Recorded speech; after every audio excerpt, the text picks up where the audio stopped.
Sveiki! Tātad izpildot šo triku man būs vajadzīgas parastās spēļu kārtis, pildspalva un papīra lapa. Trika sākumā es vēlētos uzrakstīt pareģojumu uz šīs te lapas. Jums to pagaidām nerādīšu.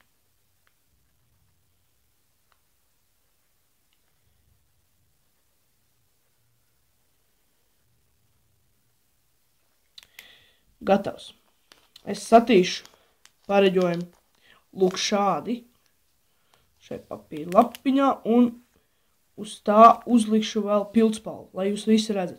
Tātad, ļoti elementāri. Skatītājiem ir jāpasaka stop kādā vietā, kad mēs ejam caur kārtīm lūk šādā veidā.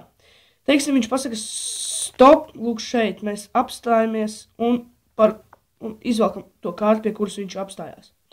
Mēs to kārti tagad jums nerādīšu.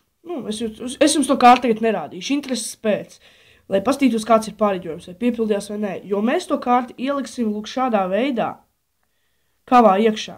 Tas nozīmē, ka, kad mēs apgriezīsim kavu otrādi un iziesim caur kārtīm, tā kārts būs ar attēlu uz augšu.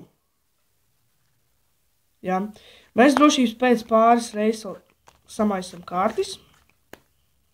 Un tagad mēs meklēsim kārtu. Lūk, viņi ir. Un drošības pēc iziesim caur kārtīm, lai jūs pārliecinātos, ka vairs neviena kārts nav ar attēlu uz augšu. Ja? Lūk. Kā redzat, visas kārtas ir ar attēlu uz leju. Tātad, skatītāja izvēlētā kārts ir astotnieks, un tagad apskatīsimies, vai mans pareģojums ir piepildījies. Lūk.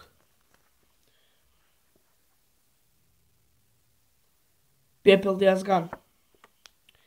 Tas bija triks pareģojums. Paldies par skatījumu un gaidu jūsu komentārus. Un uz tikšanos nākošajā reizē. Visu labu!